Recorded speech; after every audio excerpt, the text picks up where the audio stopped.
നമസ്കാരം. മലമ്പുഴ ഗവൺമെൻറ് ITയുടെ official YouTube ചാനലിലേക്ക് ഏവർക്കും സ്വാഗതം. എൻ്റെ പേര് സന്ധ്യ. ഞാൻ ഗവൺമെൻറ് ITI മലമ്പുഴ ഇമെക് ട്രേഡിൽ ജൂനിയർ ഇൻസ്ട്രക്ടറായി വർക്ക് ചെയ്യുന്നു. ഇന്നത്തെ ഈ വീഡിയോ സെക്കൻഡ് ഇയർ ഇലക്ട്രോണിക്സ് ട്രെയിനീസിന് വേണ്ട മൊബൈൽ കമ്മ്യൂണിക്കേഷൻ എന്ന ചാപ്റ്ററിൻ്റെ 4th പാർട്ടാണ്. നമുക്ക് വീഡിയോയിലേക്ക് കടക്കാം. Objectives: CDMA, architecture of CDMA, advantages of CDMA, difference between CDMA and GSM, GPRS, advantages of GPRS, IMEI number, uses of IMEI number എന്നിവയാണ് ഞാൻ ഈ ക്ലാസ്സിൽ പറയാൻ പോകുന്നത്. CDMA, it stands for Code Division Multiple Access. It is a digital cellular technology based on spectrum technique where the entire bandwidth of frequency is available to each user at the same time. അതായത് CDMAയിൽ transmit ചെയ്യുന്ന signal എന്ന് പറയുന്നത് ഓരോ codes ആയിട്ടാണ് allocate ചെയ്തിരിക്കുന്നത്. അതുകൊണ്ട് തന്നെ ഒരുപാട് യൂസേഴ്സിന് അറ്റ് എ ടൈം ഒരു ഇൻ്റർഫറൻസും ഇല്ലാതെ തന്നെ കമ്മ്യൂണിക്കേഷൻ സാധിക്കുന്നു. CDMA operates by coding to discriminate between users. അതായത് ഓരോ കോഡ്സ് ആയിട്ടാണ് CDMA ഫ്രീക്വൻസി അലോക്കേഷൻ എന്ന് പറയുന്നത്. ഇതാണ് CDMAയുടെ പിക്ചർ എന്ന് പറയുന്നത്. ഇതിലൊരു 7 യൂസേഴ്സ് സെയിം ഫ്രീക്വൻസി തന്നെ ഒരേ സമയത്ത് യൂസ് ചെയ്യുന്നതിൻ്റെ ഒരു പിക്ചറാണ് ഈ കാണിച്ചിരിക്കുന്നത്. ആർക്കിടെക്ചർ ഓഫ് CDMA ഇത് പ്രധാനമായിട്ടും 4ആയിട്ടാണ് തിരിച്ചിരിക്കുന്നത്. First one mobile station, base station controller, mobile switching center, operation and administration. First one, mobile station. It is used to make and receive calls. In CDMA, mobile station communicates with the base station of communication system. അതായത് call make ചെയ്യുന്നതും receive ചെയ്യുന്നതും mobile സ്റ്റേഷനാണ്. അതുപോലെ തന്നെ base സ്റ്റേഷനുമായിട്ട് communicate ചെയ്യുന്നതും mobile സ്റ്റേഷനാണ്. Base station controller. It is used to control the communication system between mobile switching center and mobile station. This is also perform the function of handover. അതായത് mobile switching സെൻറ്ററിനെയും mobile സ്റ്റേഷനുമായിട്ട് ആയിട്ടുള്ള communication control ചെയ്യുന്നത് base station കൺട്രോളറാണ്. അതുപോലെ തന്നെ ഒരു സെല്ലിൻ്റെ പരിധിയിൽ നിന്ന് മറ്റൊരു സെല്ലിൻ്റെ പരിധിയിലേക്ക് കമ്മ്യൂണിക്കേഷൻ തടസ്സമില്ലാതെ സാധ്യമാക്കുന്നത് ബേസ് സ്റ്റേഷൻ കൺട്രോളറാണ്. Mobile switching center. This performs the function related to telephone switching. അതായത് ടെലിഫോൺ സ്വിച്ചിങ്ങുമായി ബന്ധപ്പെട്ട എല്ലാ ഫംഗ്ഷൻസും ചെയ്യുന്നത് മൊബൈൽ സ്വിച്ചിങ് സെൻറ്ററാണ്. ഇതുകൂടാതെ തന്നെ ഇതിന് ഇൻ്റർഫേസിങ്, കോമൺ ചാനൽ സിഗ്നലിംഗ് എന്നീ ഫംഗ്ഷൻസ് കൂടി മൊബൈൽ സ്വിച്ചിങ് സെൻറ്റർ പെർഫോം ചെയ്യുന്നുണ്ട്. ഇനി operation and administration. A network operator can control the entire network using this part of A CDMA. അതായത് ഒരു നെറ്റ്വർക്ക് ഓപ്പറേറ്ററിന് ഈ CDMAയിലെ ഈ പാർട്ട് യൂസ് ചെയ്തിട്ട് ആ CDMA അതിലുള്ള എൻ്റയർ നെറ്റ്വർക്കിനെ കൺട്രോൾ ചെയ്യാനായിട്ട് സാധിക്കുന്നു എന്നാണ്. അടുത്തത് അഡ്വാൻറ്റേജസ് ഓഫ് CDMA. GSM സിസ്റ്റത്തിനെ അപേക്ഷിച്ചിട്ട് ഈ CDMAയുടെ കപ്പാസിറ്റി എന്ന് പറയുന്നത് 4 to 5 times അത് കൂടുതലാണ്. അതുപോലെ തന്നെ ഇംപ്രൂവ്ഡ് കോൾ ക്വാളിറ്റിയാണ്. ദെൻ ഇതിനെ അതായത് സെയിം ഫ്രീക്വൻസി തന്നെ ഒരുപാട് users at A time use ചെയ്യുന്നതുകൊണ്ട് എൻ്റെ അതായത് സിംപ്ലിഫൈഡ് സിസ്റ്റം, അതായത് സിംപ്ലിസിറ്റി കൂടുതലാണ്. പിന്നെ പ്രൈവസി കൂടുതലാണ്.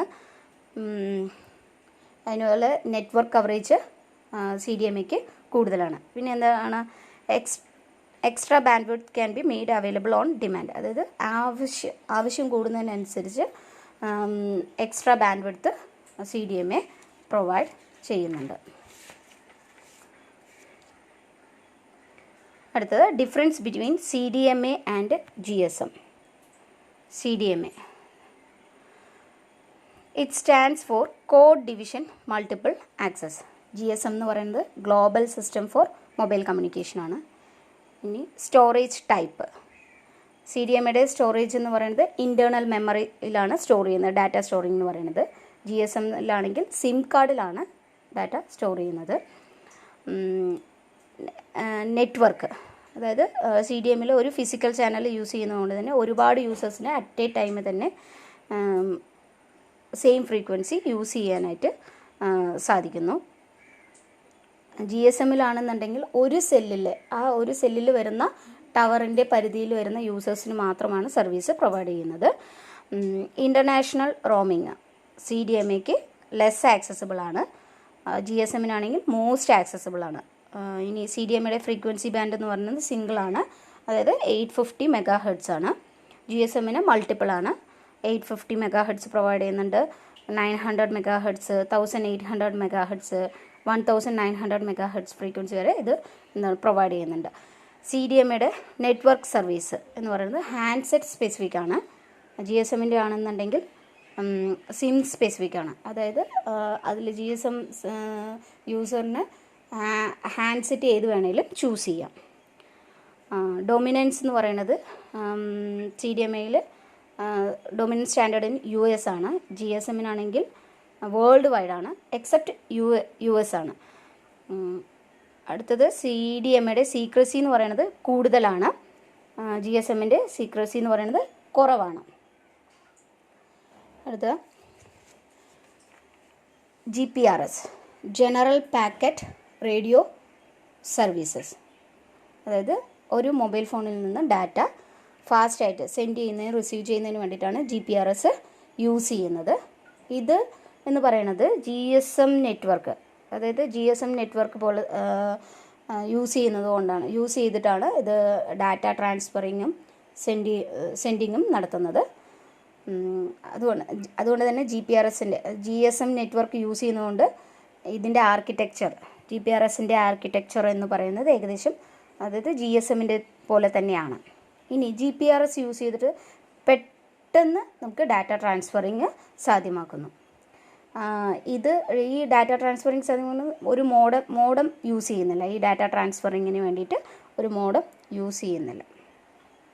ഇനി അഡ്വാൻറ്റേജസ് ഓഫ് GPRS-ൻ്റെ അഡ്വാൻറ്റേജസിൽ ഫസ്റ്റ് വൺ സ്പീഡ്, അതായത് GPRS-ൻ്റെ സ്പീഡ് എന്ന് പറയുന്നത് 171.2 kbps ആണ്. പഴയ ഡാറ്റ ട്രാൻസ്മിഷൻ മെത്തേഡ്സിനെ അപേക്ഷിച്ച് 3 times ആണ് ഇതിൻ്റെ സ്പീഡ് എന്ന് പറയുന്നത്. ഇമീഡിയസി, നമ്മുടെ ആവശ്യത്തിനനുസരിച്ചിട്ട് വളരെ പെട്ടെന്ന് തന്നെ ഇൻഫർമേഷൻ സെൻഡ് ആൻഡ് റിസീവ് ചെയ്യാനായിട്ട് ഈ GPRS മുഖാന്തരം നമുക്ക് സാധിക്കുന്നുണ്ട്. ഇനി new and better application, desktop കമ്പ്യൂട്ടറുകളിൽ ഇൻ്റർനെറ്റ് ആക്സസ് ചെയ്യാൻ യൂസ് ചെയ്യുന്നത് GPRS, ഏറ്റവും കൂടുതൽ യൂസ് ചെയ്യുന്നത് GPRS ആണ്.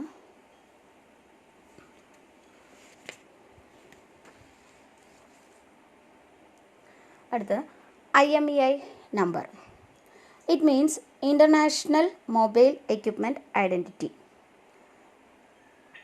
അതായത് every mobile phone is provided unique code which makes it identifiable from other phones and sets its identity. അതായത് ഓരോ ഫോണിനും ഒരു പ്രത്യേക യൂണിക് കോഡ്സ് ഉണ്ട്.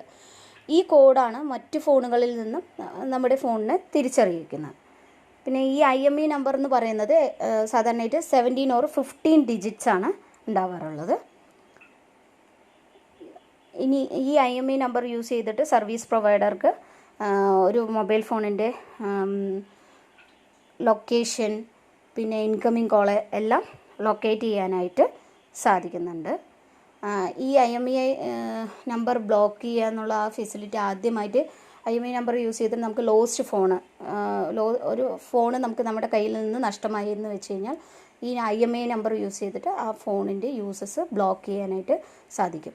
അപ്പോൾ ഇതാദ്യമായിട്ട് ഈ ബ്ലോക്ക് ചെയ്യുന്ന ഫെസിലിറ്റി യൂസ് ചെയ്തത് എവിടെയാണെന്ന് വെച്ച് കഴിഞ്ഞാൽ ഓസ്ട്രേലിയയിലാണ് IMEI ബ്ലോക്കിംഗ് ഫെസിലിറ്റി ആദ്യമായിട്ട് യൂസ് ചെയ്തത്.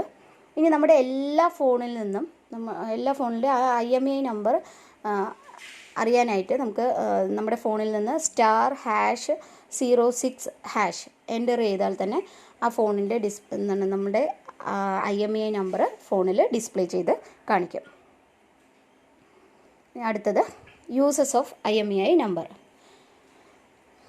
നമ്മുടെ കയ്യിൽ നിന്ന് ഒരു ഫോൺ നഷ്ടമായി എന്ന് വിചാരിക്കുക. അപ്പോൾ ആ നഷ്ടമായ ഫോണിൻ്റെ യൂസ് വേറൊരാൾക്കാണ്, ഇല്ലെങ്കിൽ ഒരാളാണ് എടുത്തത് എങ്കിൽ അയാൾക്ക് അതിൽ വേറൊരു സിം യൂസ് ചെയ്തിട്ട് യൂസ് ചെയ്യുന്നത് നമുക്ക് എന്ത് ചെയ്യാൻ പറ്റും, ബ്ലോക്ക് ചെയ്യാനായിട്ട് സാധിക്കും. ഇനി ആ ഫോണിൻ്റെ കറണ്ട് ലൊക്കേഷൻ, അതിപ്പോൾ എവിടെയാണ് ആ ഫോണ് എൻ്റെ ഇത് എന്ന് ലൊക്കേഷൻ നമുക്ക് IMEI നമ്പർ യൂസ് ചെയ്തിട്ട് ട്രേസ് ചെയ്യാം. പിന്നെ തന്നെ മൊബൈൽ ഫോണിൻ്റെ മോഡൽ ഏതാണെന്ന് IMEI നമ്പർ യൂസ് ചെയ്തിട്ട് നമുക്ക് പറഞ്ഞു തരുന്നുണ്ട്. പിന്നെ മൊബൈൽ ഫോൺ മാനുഫാക്ചറർ ആരാണെന്നും നമുക്ക് IMEI നമ്പർ യൂസ് ചെയ്തിട്ട് മനസ്സിലാക്കാനായിട്ട് സാധിക്കും. ഇതൊക്കെയാണ് ഇന്നത്തെ ഈ ക്ലാസ്സിൽ ഉള്ളത്. അതായത് CDMA ടെക്നോളജി പറഞ്ഞു, CDMAയുടെ അഡ്വാൻറ്റേജസ് പറഞ്ഞു, GPRS, IMEI number. Thank you.